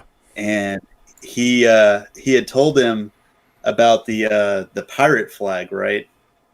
And how you could trust the skull and crossbones. So Chopper ended up making him this medicine that had a skull on it, and it ended up being poison. Yeah. So Yeah. Yeah. Oh, yeah. in Chopper's attempts to be a good doctor, he killed his mentor. Well, technically, Unintentionally. he didn't die that way though. He was going to, but he, ended up blowing himself up. Well, yeah, yeah, but Yeah, in front of Wapple. That yeah, was like, man, when does a man die? And like, when he's forgotten was like one of the things that choked me up so fucking bad in that whole right. like, since the beginning of this story. He definitely has one of the more impressionable backstories for sure. And how cruel is Uh, it of Oda to give that kind of a backstory to the cute mascot? Like, right. that's just mean. Yeah. Yeah. And also, I think even before we were introduced to Chopper, we got another Zoan fruit, and that was with Dalton. Yeah. That they introduced, and his was it an ox fruit or a bull fruit? It's yeah, but he ended up he was with the town at the time. Man, my memory's a little hazy on it. Right. Um, Yeah, he but yeah, he was like their not their leader, but he's kind of like he got things done for the town. right, right. They're like their protector and Right. everything. He was a like a former person for Drumcastle, I think, and then he like was like, no, this is pretty fucked up. I'm gonna go be for the people. It's an ox fruit, by the way. Right. So we're introduced to him. We're introduced to Chopper. We're introduced to the two Doctor characters, and then we get introduced to our big bad for this series or this arc, Wapple. Which Wapple has a really funky fruit, right? Right. Like his is that he could eat something and he gains attributes from it. And what he uses this for is for like eating weapons and like turning himself into weapons and stuff. Um, Yeah. Which again, Oda just takes some of the like weirdest concepts and is able to just write them to where they're legit threats or like truly creative uses of some of the most like mundane powers at times. And I think that's like I said, Wampole is a great example of that. Oh, for sure. Yeah. and I'm gonna go back here. I actually said it wrong. Oh, Dr. Hirluke's his whole dream was to make cherry blossoms bloom, right? oh, yeah, in, yeah, in the Drum Kingdom. Yeah, I forgot because that becomes important later on. right. Because he's got the pirate flag in his little room that has like the Jolly Roger and it has cherry blossoms going down the side of it. Um, but yeah, like going through this whole fight, and they actually had the flag up on top of one of the castle's towers. And what wasn't there? There was a reason Wapol wasn't in his country at the time because like the kingdom was kind of like, sort of getting over like Wapol not being there. Like they were like kind of thriving and stuff, and then he ended up coming back. Yeah, he Um, I believe he was like kind of running it corrupted. I don't think he had his devil fruit power at the time, and he kind of got ran out. So I believe, if I remember right, he came back to take it back, basically. Yeah. Yeah, With Yeah. that sounds about right. yeah, because they were like and he got rid of like all the doctors. Like like so it was like kind of a island of doctors, and then he slowly either got rid of them or brought them all into his service, but they all eventually left because it was literally down to just those two at one point, if I remember it correctly. Like I said, unfortunately, these are some of the ones that kind of like outside of Right. outside of the, like, Chopper and them eventually taking down Walpole. Like, yeah, it's kind of like this was it is a good arc for introducing another major character, another crewmate. But I don't know, Walpole he didn't do much for me, if I'm perfectly honest. Like, the standouts were definitely the backstories.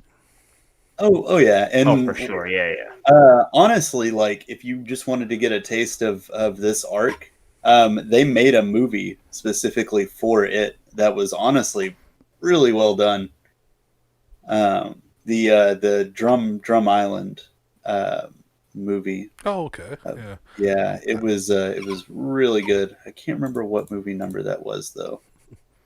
But yeah, no, it was really good representation of that whole arc, and I think they actually added some stuff in, like um, they I want to say they added in Frankie, and they gave him the Sunny, so it wasn't like canon Drum Island, and Oh, then they also Yeah, added and in.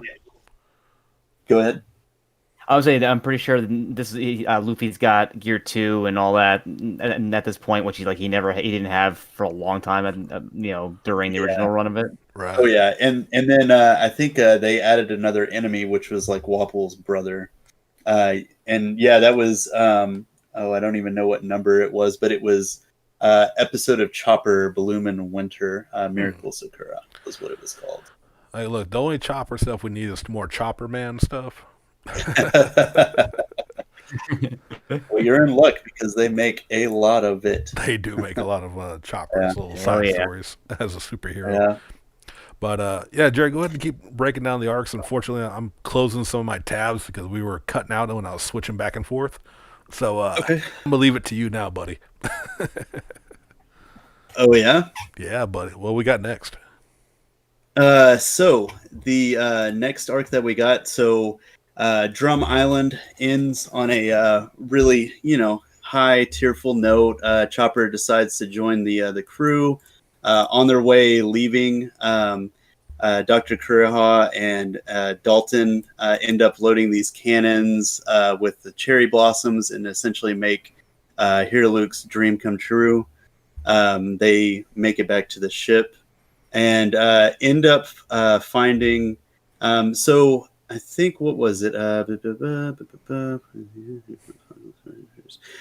So they end up making it to Alabasta at last, finally. And the whole thing about Alabasta is it's on the verge of civil war, Right.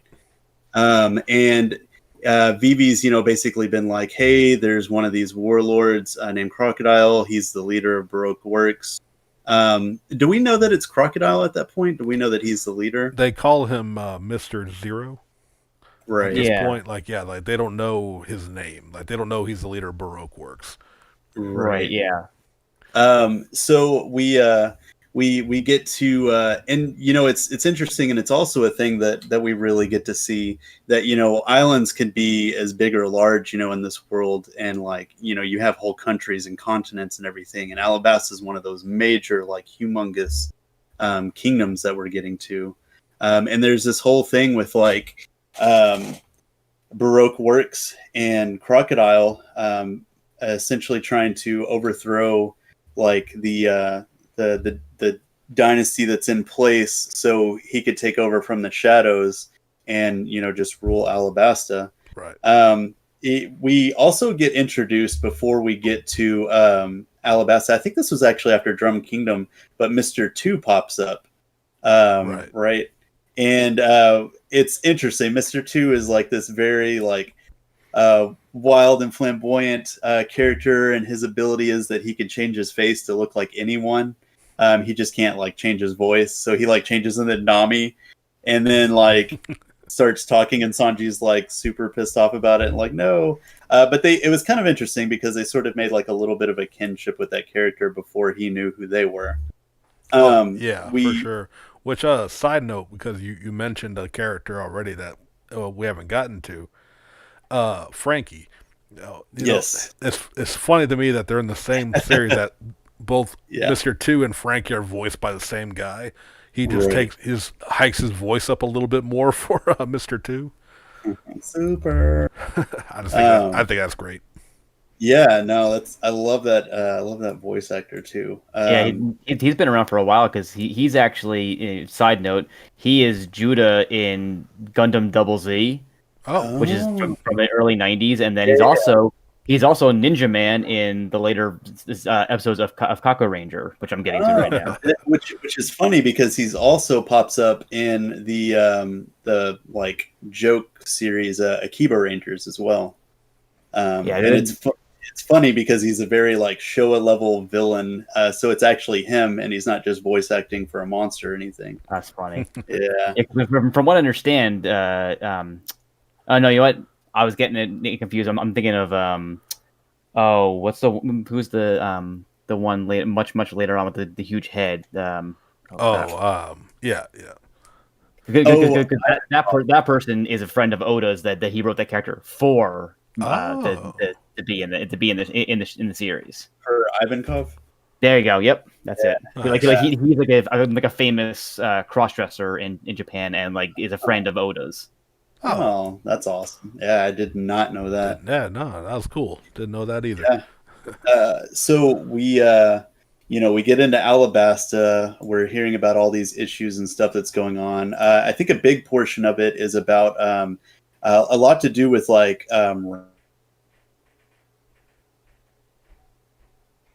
rain, and them not getting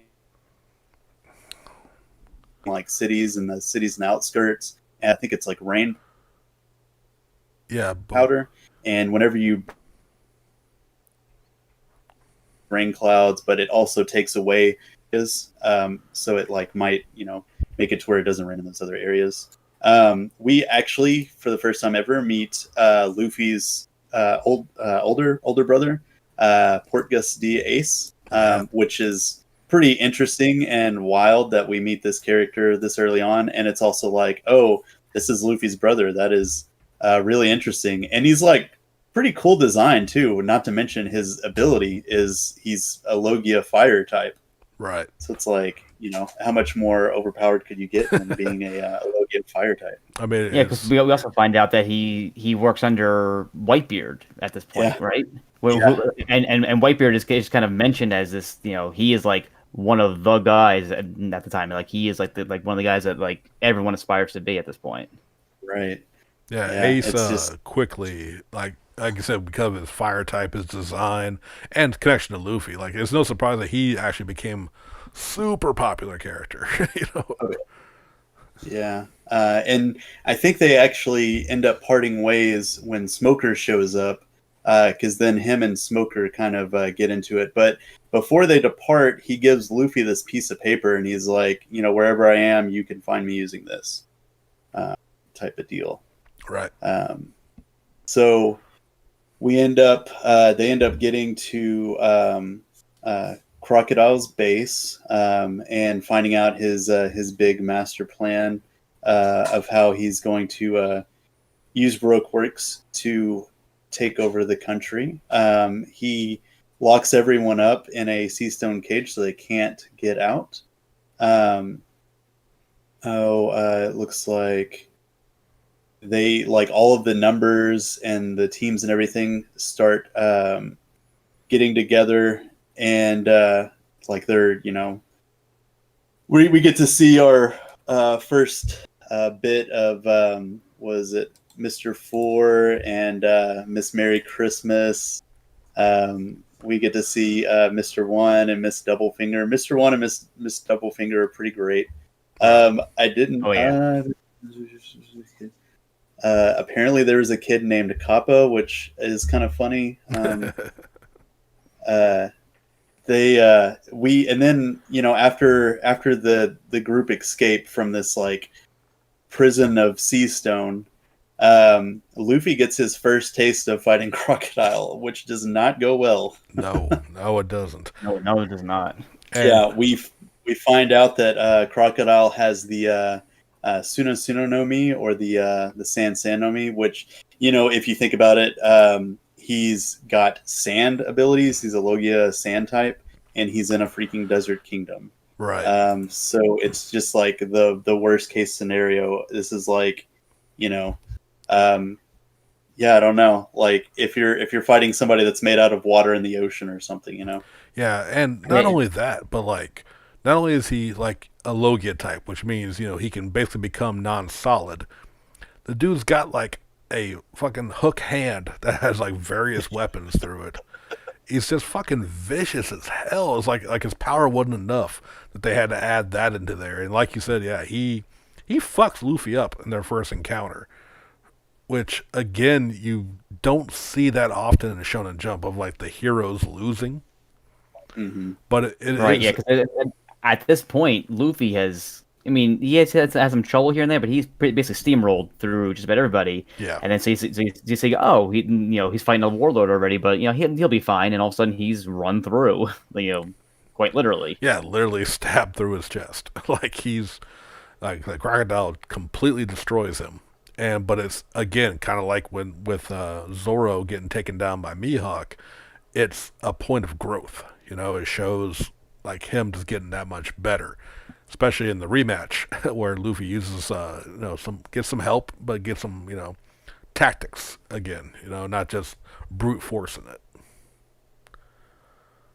Yeah, he actually didn't have to think about how he's going to beat him, So like he comes with the giant water jug on his back, and like finds out that if he's wet, that he can touch him, like right. That in the gate. Like it's like every Logia has a weakness at some point, and just because they can turn into the element doesn't mean that they're completely invulnerable. Right. So like Crocodile's is if he's wet, with some kind of liquid, doesn't have to be with just water. If he's touched with it, you can touch him again. Yeah, and that like just became an interesting like thing with Logias is they're not completely invincible. You could do all kinds of techniques and stuff like that to beat him, and it was really interesting that he found that out and everything. I think it had to do with like him being all bloodied up and everything on their last encounter, and him actually being able to see that he could touch him. Yeah, I believe so. Yeah. Which again, this led to, like I said, the giant water barrel with the giant straw in it. It's just a silly image, but like it makes sense, and it's such fitting that like the show and the design, like it does goofy things, but because of the way the art is and the way the stories go, it's like it's acceptable. It makes sense in the world for things to kind of be exaggerated and not take it so seriously. But while you're still doing that or seeing that, these are like serious battles with like high stakes and drama and just so well done. It just truly makes One Piece unique, Oh yeah, and For I mean, sure. speaking of those fights, we get a standoff with Sanji versus Bon Clay, who keeps turning into Nami, so he won't hit him. We get the fight between Nami and oh man, is it Miss Merry Christmas? No, Miss Doublefinger. Yes, Miss Doublefinger, right? She's Mr. Number One's partner, and she has like that ability to where she could like extend her fingers into sharp points. We also get the first introduction to Nami's climate attack, which makes it to where she could manipulate things like with like electricity and heat and cold and water and stuff like that to create like illusions and different abilities. Right, because at this point, this is what Usopp made her, but it's like it's more like a party trick tool. So like the ingenuity of how she beats this, like they kind of built up Baroque Works to be like every number higher, and their partner was always like a little bit tougher. So to have number one, who is literally the second in command's guy, and then his partner is fighting Nami, who at this point she's just a normal person who can navigate pretty well, and then to have her like little birds on springing out and like little flowers popping out, and for her to somehow beat her is just really cool. Yeah. I mean, it's really all about overcoming the odds. You've got Chopper and Usopp, who faced off. That was Miss Merry Christmas, right? Yeah, And Mr. the Four, mole woman. yeah, and Mr. Four with his gun dog, which was a thing. Uh, Yeah, because that was this is the first instance. I mean, we laugh at it now, but like they've hinted at this later on that this was a gun that somehow ate a dog food. yeah, yeah, and it's just like one of those just wild things that he still has not explained. But at some point, we're gonna hear from what's his name, Vegapunk, Dr. Vegapunk, yeah. Dr. Vegapunk, the first whole thing for him. Right. So Chopper and Usopp have their fight, and then you get Zoro and Mister One's fight where he's fighting someone who could turn into steel and turn any part of his body into a blade. Well, I thought his fruit was a blade fruit. Not Yeah. so he's Yeah. literally he's literally a blade, a living Right. blade. And so, how do you fight a swordsman who is versus a man sword? Right. In a sense. Right, and that's the thing that Zoro end up overcomes is he's like, I have to be a swordsman that can cut through steel. And honestly, this seems like it's a one of our first little bits of armor hockey. Is just Hearing the breadth of things, and as he remembered his teacher telling him that like if you're a good enough swordsman, you can hear and predict how these things are going to happen. So like at the time, he says like I can cut a leaf, or I can hit the leaf and not cut it. And so like later on, I think that we apply that to being like the observation hockey and all that stuff. Right. Yeah. And I mean, just kind of spoilers for later. We said this is going to be all spoilers. They do have these abilities that normal people could train up to get that make them be able to damage devil fruit users and everything. Right. And it's stuff that they give like us little like snippets of in these early arcs. But Zoro ends up overcoming and beating Mr. Number One.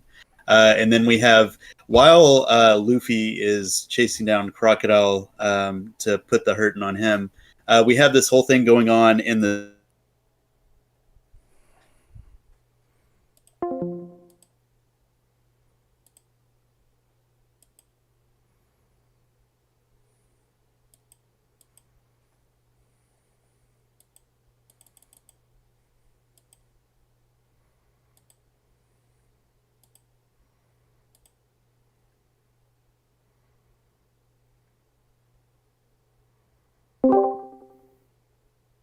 and Luffy's also fighting Crocodile. And he had the water at first and he was fighting him, soaking his body in water. They end up getting to this point where he doesn't have that anymore. The Mizu man thing, that was just fantastic. And it's like 100%. Yeah, that's just showing that like no matter how serious this series can get, it can be super goofy, but still like when you think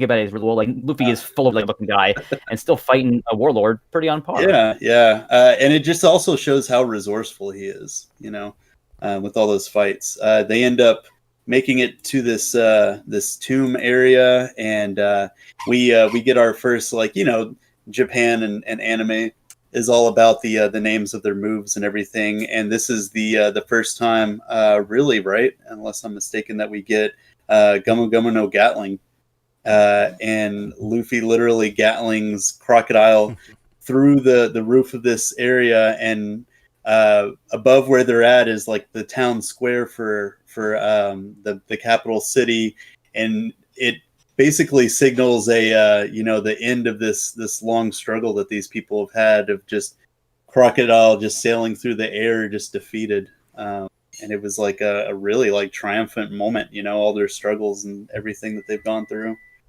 Oh, for sure. I mean, this is like, to me, this Alabasta was super important to show like them getting involved in like world politics, you know, and like bigger scheme other than just them Right, trying yeah. to get to their goal. And so like this, like I said, this super important arc, and this obviously also just the growth of all again the growth of all the crew, and yeah, kind of showing that they're not just gonna be on their own mission, that they're gonna get sidetracked, and we're gonna see that a lot throughout the Right. series. Right, yeah. And there, go I ahead. would say this also introduces something, kind of important, the idea of plot armor, because this is the one where so some of the King's retainers, Pell, who is a Falcon man, Right. he's the one who takes the bomb out of there and flies it out and explodes, and everyone goes and cries for Pell, and somehow he's alive, and even though he never could, but like that's like a running thing in the series, is that these people who shouldn't survive these impossible odds somehow don't die in the current story. Like you can only die in flashbacks, because then you're not there in the present.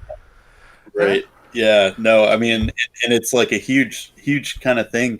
And then when somebody actually dies on screen, they make it the most tragic fucking thing ever. Yeah, It's like, Yeah, for Yeah, sure. it's a slow build up, because like you think of it as this trope of, like, oh well, everyone's, they'll be beat up, they'll be incapacitated, but then they're not going to die, because no one dies, in the current story until they do. right. And another thing, and I think we didn't even bring it up because I think she showed up right before Little Garden at the second town, Whiskey Peak. Miss All Sunday. We Yeah. Nico Robin. We were actually introduced to, and she had just kind of been like this, like scary, like really quiet person that we didn't really know what was going on with. And it kind of seemed like there was some subterfuge going on with her because she was sort of sneaking around a bit, and you didn't really know what her motives were. Well, they finally wrap things up. They invite Vivi to come with them, but she ends up staying, to help fix the country. And they sort of end on this note of them all sailing away. And one of the things that they did, whenever they were talking about, oh, we're eventually going to have to fight Mr. Number Two, Bon Clay. How are we going to know if one of us is him or not, because he could easily sneak in. So something that they were carrying around since the beginning of this arc was they had these wraps around their wrists. And you later find out that they all made X marks on their wrist so they could distinguish who they were. And that final scene for the arc is them sailing away and Vivi kind of like seeing them off, and they all kind of put their arms up, showing that they have the mark, and she's will always be like part of the crew and everything. And then shortly after that, they find out that they have a stowaway, and it ends up being Miss All Sunday, who we find out is Nico Robin, and she is an archaeologist who is in search of the world's secrets. Oh, for sure. I'm gonna tell y'all what we've already hit almost 2 hours. Yeah. Oh wow. How would y'all? I know, right? I mean, this is a bigger undertaking than I thought we were going to be doing. Yeah. Tell you what, y'all down to do a part 2 at another time? Yeah. Yeah. I'm definitely down. We can wrap this up a little bit here, and we'll put this out. This is going to be put out the day of the 1000th chapter, and we can come back and record and do some more of it at another time. Because I mean, this is pushing even our listener base. I'm realizing as we're going, we're only to Alabasta. Yeah. Well, it's a huge undertaking for sure. Yeah. Like with all that we have, but no, yeah, definitely making this multiple parts is definitely something that I'm down for. Yeah, and this is actually a really good stopping point too, because this is like the end of like a certain era. Like this was like this was the biggest story that they had told at this point. It was like crazy. Oh, the end of the Alabasta saga, and the beginning of Sky Island saga. So yeah, I am down to pick it back up on another episode. We can wrap it up here and then talk about that later. Sure, yeah. For sure. Well, guys, thank y'all very much for listening to us rant and rave about a show that we love dearly. We hope you We can enjoyed it. obviously talk about this all day if we wanted to. We Oh, really yeah, could, and like I thought about keeping it going because we could keep rolling, but yeah. If y'all liked what you're hearing, please let us know in the comments. Let us know what you think about One Piece, and you're gonna sit through more hours of us talking because we'll do it. We're probably gonna do it regardless. But if you did enjoy what you heard, please like, comment, subscribe, and of course share the video around. Let everyone know that there is a spoiler-filled, amazing look back at some fans talking about some One Piece. And Mike, That we occasionally will remember something and then have to go back and talk about again. But yes, as we do, because as you know, preparation is for the smart people, and that's not us. Mike, thank you very much for joining us, Of course, and yeah. hopefully we'll be able to get you back on for the for part 2 of God knows how many. yeah, For sure, yeah. This was great. I love having being a part of this. So thank you so much for inviting me. Oh yeah, yeah, it's our pleasure, man. It's great having you here. yeah, for sure. But that's gonna do it for now, and yeah, we'll catch y'all on the next voyage. Peace. Later.